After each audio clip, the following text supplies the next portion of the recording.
If your enemy is drowning, what should you do? Well, I would not recommend throwing him a flotation device. And that may be the central lesson for today.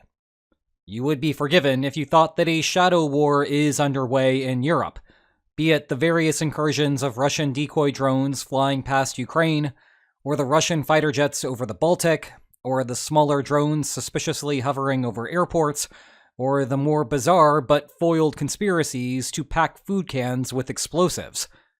The mystery that remains, though, is what the heck Russia is trying to accomplish with this strategy. It would be tempting to conclude that Russia wants to deter Europe from providing further aid to Ukraine. But Europe is not participating in kinetic strikes against Russia, nor is Europe developing a habit of violating Russian airspace. Predictably, Russia's actions have only encouraged Europe to coordinate a response. It would also be tempting to conclude that Russia wants Europe to hoard its own air defenses and not donate them to Ukraine. But that strategy would require Europe to willfully ignore the bigger strategic picture. And, predictably, the European capitals are not. They are investing more in air defense technology to create more resources for everyone, Ukraine included.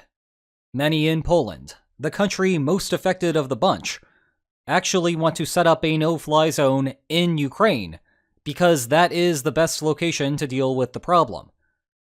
European capitals are also turning to Ukraine to procure the shields that Ukrainian defense companies have developed over the last 3 years, allowing them to expand their operations, and providing an economic lifeline that Ukraine rarely receives.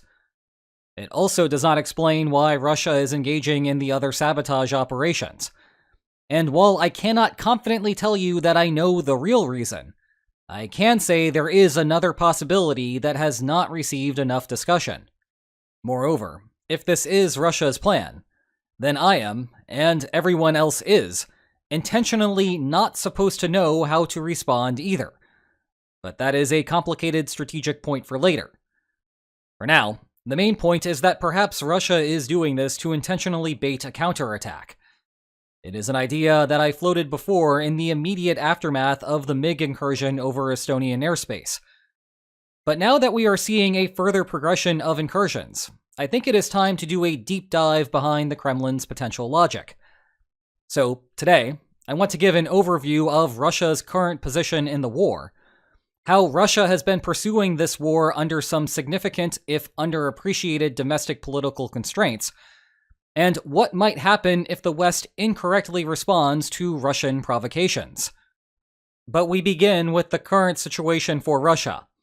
And as a preliminary, let me add a caveat. If you want to get a lot of views, it is a good idea to declare that Russia is done twice a week, every week. Actually, gotta really put some effort into it. Russia is done. And now that it is in big, bold letters, you know that what I am saying must be true. Well, except Russia is not done. Yes, there are a lot of bad things happening in Russia right now, and I would graciously pass on any employment opportunities today in the Kremlin if I were a patriotic Russian. But despite years of misleading claims to the contrary, Putin continues presiding over both the country and the war effort. Russia still occupies a significant chunk of internationally recognized Ukrainian territory, and it will be difficult for Kyiv to unstick the Russian forces there. Thus, the reality falls somewhere in between. Things are going fine, but not great for the Kremlin. And the more of these incursions we see, the more it suggests that things are a notch worse for the Kremlin, even if the situation is far from catastrophic. The top-line numbers do not look great. Russia continues its plodding offensive, with the pace slowing in September, and at a time when things are about to get slower due to seasonal changes in weather patterns. All reports indicate that Russia is losing a ton of metal and taking heavy casualties to capture that territory. And after 2 years of sustaining this offensive, there has been no significant collapse to Ukraine's front lines that would cause a significant domino problem. Meanwhile, the Kremlin continues needing to raise wages to convince more contract soldiers to sign on the dotted line, though we have discussed before how such recruitment strategies dilute out more ideologically committed soldiers, and therefore result in worse battlefield performance. You can see the recruitment problems by looking past Russia. North Korea's participation in Russia's defense of Kursk is well known. However, the more recent revelation is the large presence of Cuban mercenaries fighting in Ukraine. Ukrainian intelligence puts the number at 20,000. Meanwhile, U.S. patience with the Kremlin on a path toward peace seems to have come to an end, and the Russian stock market just hit a 3-year low. Back at home, the headlines regarding Ukraine's economic warfare have become inescapable. At the risk of showing 2 timelines in one video, let's sit back and watch every strike on a pipeline, terminal, or oil refinery since the beginning of August. You really get a feel for the scope of Ukraine's strategy as all of the X's populate the screen.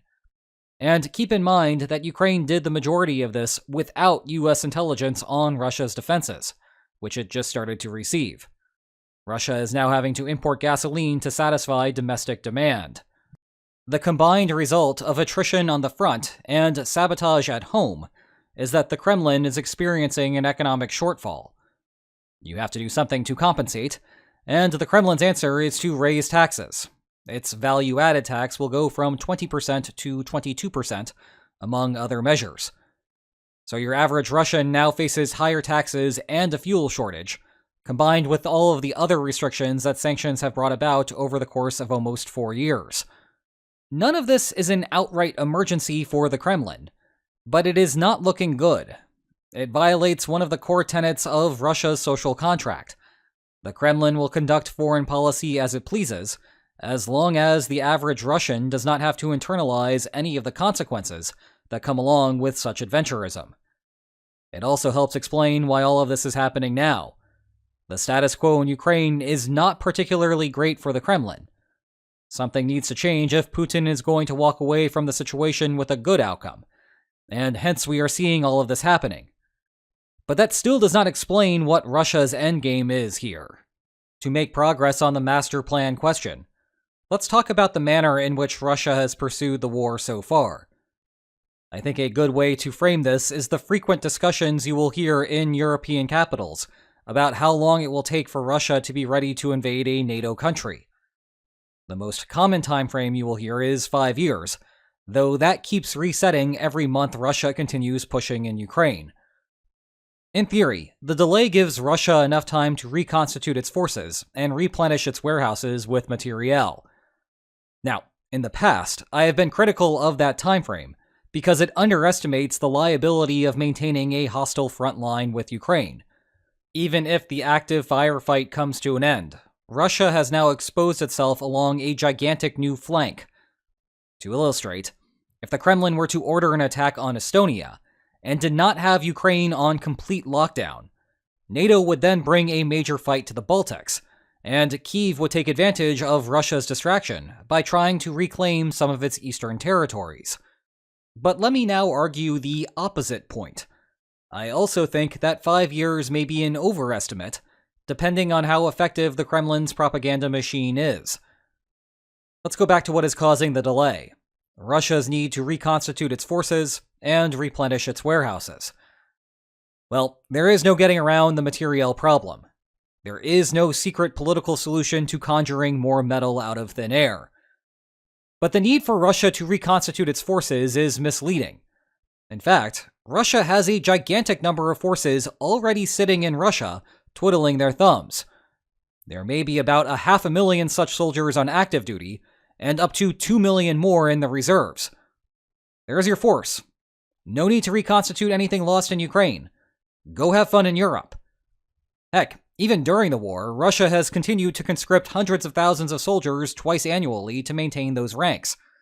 Perhaps you heard about the most recent drive from September, 135,000, up 16% year over year, and the largest class since 2016. Now, this might all seem baffling. Russia has well north of 2 million soldiers not doing anything terribly important, perhaps allegedly protecting the country from invasion, but no one is about to try that. Meanwhile, you have a very slow pace of progression in Ukraine. To put this in perspective, if you take 400 square kilometers and form it into an actual square 20 kilometers aside, you get a distance that Pete Hegseth thinks every US Army general should be able to run from one end to the other in less than 2 hours. So why aren't there 2 million more Russian soldiers in Ukraine? I mean, the Kremlin must be stupid, right? Well, the problem is that there is a good chance that the Kremlin would face an economic collapse or an uprising on the streets if it tried doing anything of the sort. And we know this directly from what Russia experienced in September 2022. In the middle of the chaos surrounding Ukraine's fall counteroffensive of that year, Russia tried mobilizing 300,000 of those soldiers.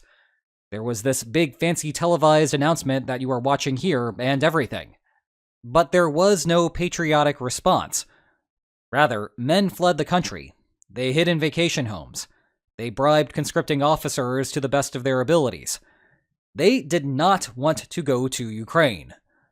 It was perhaps the most dangerous moment in Putin's political career.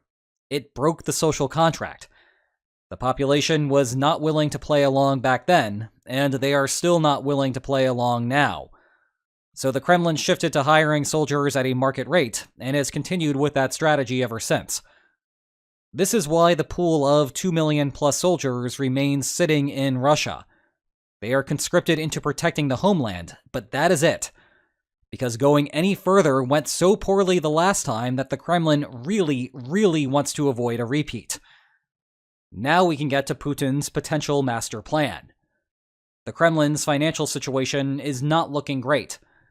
Yes, ending the mobilization policy partially restored the social contract, but inflation, fuel disruption, higher taxes, and everything else are all collectively infringing on it again.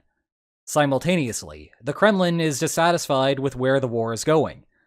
At the start, the folks in Moscow imagined a line that looked like this. Instead, it is roughly here. The solution is to get some of those 2 million plus soldiers to Ukraine. The catch is doing it without fomenting a revolution at your doorstep. What to do? Well, this is where Russia's potential NATO scheme comes into play. From the start, the Kremlin has framed the Ukraine war as a battle between Russia and NATO. This has been a sensible political decision. There are still enough people in Russia who remember the days when Western Europe was an existential threat to the Soviet system. And those fears have passed from generation to some degree. So the more that you can convince Russians that NATO is disguising itself as Ukraine, just waiting to invade Russia, the better. But there is a problem with that narrative. It's not what is happening. Ukraine gets plenty of support from NATO countries, of course, but Ukraine is not part of NATO. Though we can all spend a moment appreciating how the invasion has simultaneously clouded Ukraine's path toward NATO membership while increasing bilateral relations. Nevertheless, there is a perception out there that Russia is an autocratic state, and that the Kremlin uses its control over the media to bend public beliefs at will. But that is also not true. This is not the era of the Soviet Union, where Russians might only get their Pravda from, well, Pravda. Fast forward to today, and now if you run Pravda, you have to worry about falling out of a 7th floor window. People can get their information from the internet in Russia, even if the web exists in a somewhat regulated form there. Russian expats are all over the world and can communicate to their families who are still at home. Sure, the Kremlin can bend the airwaves, but this is not a totalitarian situation like North Korea is. So, no, the Kremlin cannot just conjure up a war between Russia and NATO. The Russian media can harp about the connections between NATO and Ukraine, but there are just not enough Russians buying the NATO threat. Not enough to support the 2022 mobilization, not enough to believe that the 4 Ukrainian oblasts are actually a part of Russia, no matter what the Federation law says, and therefore need to be protected like the rest of the homeland, and not even enough to want to defend Kursk, part of the actual homeland, from invading Ukrainians. If the Kremlin wants to convince the broader Russian population that NATO is participating in the war, then NATO actually needs to start participating in the war. So when we look back at all of these incursions, what we may be witnessing is the Kremlin's attempt to bait just that. prod NATO countries with enough drones that they might just bomb a launch site. Have enough MiGs fly into NATO airspace, and maybe one of them will be shot down. And that is the evidence that the Kremlin needs to convince the domestic doubters of NATO's warmongering tendencies, or whatever they want to call it. This is something that my academic alter ego was once interested in. The context back then was with militant groups, but the basic logic applies here as well. One party takes a provocative action, hoping that the other will overreact. The dilemma for the actor under attack is how extensively to respond. For example, if Russia's public is potentially sympathetic to the idea that NATO is a security threat, then aggressively retaliating would backfire. But if the Russian public is just tired of the Kremlin's antics, then a sweeping response will debilitate Russia without causing a deeper problem. The tricky part is that the Kremlin, situated in Russia, tends to have a better idea of how Russians will respond than Western outsiders. Right now, it seems that NATO is betting that the more conservative option is the superior response. But what is interesting about this restraint thus far is that it may be for the betterment of Ukraine.